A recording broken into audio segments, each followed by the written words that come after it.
बीड जिल्हा परिषदेसाठी राष्ट्रवादी काँग्रेस आणि भाजप यांच्यातच मुख्य लढत आहेत. राज्याच्या ग्रामविकास मंत्री पंकजा मुंडे आणि राष्ट्रवादी काँग्रेसचे नेते आणि विधान परिषदेचे विरोधी पक्षनेते धनंजय मुंडे यांची प्रतिष्ठा पणाला लागली आहे. पण राज्यात भाजप सरकारनं केलेल्या विकास कामांच्या मुद्द्यावर आम्ही निवडणूक लढवत असल्यानं विजय आमचाच होणार असा विश्वास ग्रामविकास मंत्री पंकजा मुंडे यांनी व्यक्त केलाय. त्यांच्याशी संवाद साधलाय आमचे प्रतिनिधी विकास माने यांनी.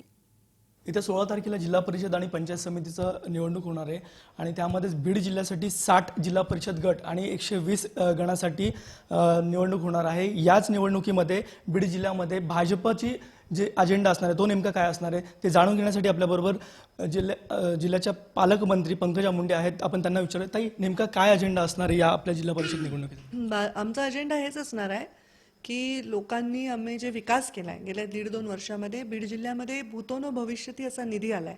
प्रचंड नॅशनल हायवेचं आमचं जाळं आलं आहे, रेल्वेचं मोठं बजेट आलेलं आहे, मुख्यमंत्री ग्रामसडक योजना, जलसंधारण, स्मार्ट ग्राम, म्हणजे रोहियोची कामं, इतकं सुंदर काम झालेलं आहे की मला असं वाटतं की बीड जिल्ह्यातल्या जनतेला आम्हाला हे काम पूर्ण करण्याची संधी द्यावी अशी आमची मागणी असल्यामुळे आम्ही ते मेसेज घेऊन जनतेसमोर जात आहोत. मुळामध्ये बीड जिल्ह्याच्या मागच्या जिल्हा परिषदमध्ये मुंडे साहेब एकटे आणि 11 आमदार त्यांच्या विरोधात असं असताना 24 जागा एक आमच्या एकट्याच्या बळावर आल्या होत्या. त्याच्यानंतर आमच्यामध्ये 2 शिवसेनेच्या आणि मग अडसकरांचा प्रवेश झाला त्यांच्या जागा, धोंडे साहेबांचा प्रवेश झाला त्यांच्या जागा मिळून आम्ही फक्त टॉसवर ही जिल्हा परिषद आम्ही हरलो होतो. त्यामुळे आमची इक्वल स्ट्रेंथ आहे आज जिल्ह्यामध्ये आणि त्याच्यामध्ये ज्याला 5% मतं वाढवता येतील तो ह्याच्यामध्ये जिंकेल आणि वाढवण्याची चिन्ह आमची आहेत कारण आम्ही खूप चांगलं काम केलेलं आहे. ताई, मुंडे साहेबांनंतर ही पहिली जिल्हा परिषद निवडणूक तुम्ही लढत आहात, तर साहेबांची उणीव कुठे जाणवते तुम्हाला? मला साहेबांची उणीव प्रत्येक ठिकाणी जाणवते कारण माझे वडील असताना मला खूप प्रोटेक्शन होतं. मला अनेक गोष्टी माझ्या अंगावर डायरेक्ट येत नव्हत्या आणि मी सत्तेमध्ये नव्हते. आता मी सत्तेमध्ये आहे, माझ्यावर प्रचंड अटॅक्स असतात आणि दिल्लीच्या नेतृत्वापासून ते परळीच्या मतदारसंघातल्या अगदी गल्लीतल्या माणसापर्यंत माझा एक हाती सांभाळणं आहे. खूप कसरत होते माझी. मुंडे साहेब डिसिजन मेकिंग करायचे आणि मी इम्प्लिमेंटेशन करायचे. आता डिसिजन मेकिंग हे मला करावं लागतं आणि इम्प्लिमेंटेशनही करावं लागतं. तर माझी खूप खूप तारांबळ उडते थोडी, पण मी त्यांचा आठवण काढून त्यांच्या विचारांचा म्हणजे जरा अनुभव माझ्याशी असल्याने त्याप्रमाणे मी निर्णय घेते आहे. त्यांची मला उणीव खूप भासते. शिक्षक मतदारसंघाचं जे आता चित्र आपण जर पाहिलं तर त्यामध्ये राष्ट्रवादीला चांगल्या प्रकारे यश मिळते, कुठेतरी चित्र पालटं असं म्हटलं जातंय. तर भाजपचं शिक्षक मतदारसंघाचा जर पूर्ण राज्याचा निकाल पाहिला तर अमरावतीमध्ये आम्ही आमची जागा कायम ठेवली, आमची तिथे होती. बाकी ठिकाणी आमची जागाच नव्हती, त्यामुळे आमचा पराभव झाला किंवा आम्ही मागे राहिलो असं म्हणणं कठीण आहे. उलट आम्ही शिक्षक मतदारसंघामध्ये चांगली लढत दिली.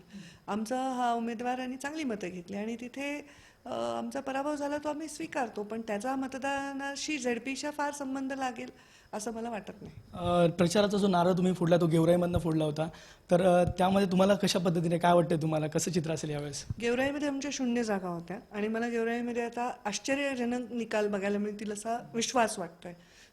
आणि माझे सर्व आमदार आता माझ्या भारतीय जनता पार्टीचे आहेत आणि त्याच्यामुळे आणि सर्व नवे आहेत. त्याच्यामध्ये एक धोंडे साहेब सोडले तर बाकी सर्व नव्याने काम करत आहेत, नव्या जोमाने काम करत आहेत आणि अतिशय उत्साह त्यांच्यामध्ये आहे आणि मला जिल्ह्यामधला निकाल हा चांगला लागेल. पण मी म्हणणार नाही की निवडणूक सोपी आहे, निवडणूक टफ आहे. आतापर्यंत जर आपण पाहिलं तर राष्ट्रवादीच्या हातामध्ये जिल्हा परिषद होती आणि त्यांना सत्ता कायम टिकवण्यासाठी आता शर्थीचे प्रयत्न करतात आणि आपल्याला सत्ता आणायची आहे, तर त्यासाठी तुम्ही देखील हे करताय. तर काय वाटतंय तुम्हाला एकंदरीतच? शर्थीचे प्रयत्न आम्ही करतो आहोत.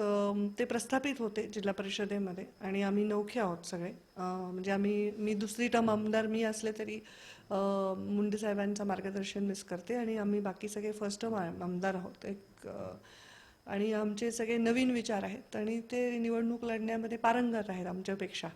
पण हा नवीन चेहरा घेऊन आम्ही जेव्हा जातो त्याचा प्रतिसादही चांगला मिळतोय आणि आम्ही खूप काम जिल्ह्यामध्ये केलं. आमच्या सरकारने खूप चांगलं काम केलेलं आहे. इथे जलसंधारणाचा हा दुष्काळाने अतिशय ग्रासलेला जिल्हा होता.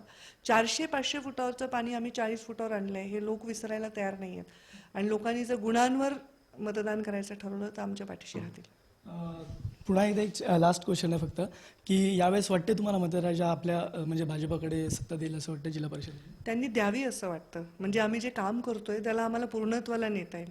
कारण ग्रामविकास मंत्री मी आहे आणि जिल्हा परिषद जर ताब्यात आली तर जिल्ह्याच्या विकासाला गती येईल. देशातलं सरकार राज्यातलं सरकार प्रत्येक गोष्टीमध्ये बीड जिल्ह्याला प्राधान्य देते. आम्ही खूप पाठपुरावा करतो, दोघी बहिणी आणि आमचे आमदार.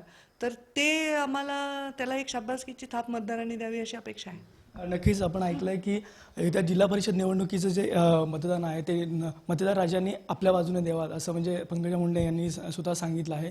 येत्या काळामध्ये दिसूनच येणार आहे की नेमका मतदार राजा कोणाच्या बाजूने कौल देतोय.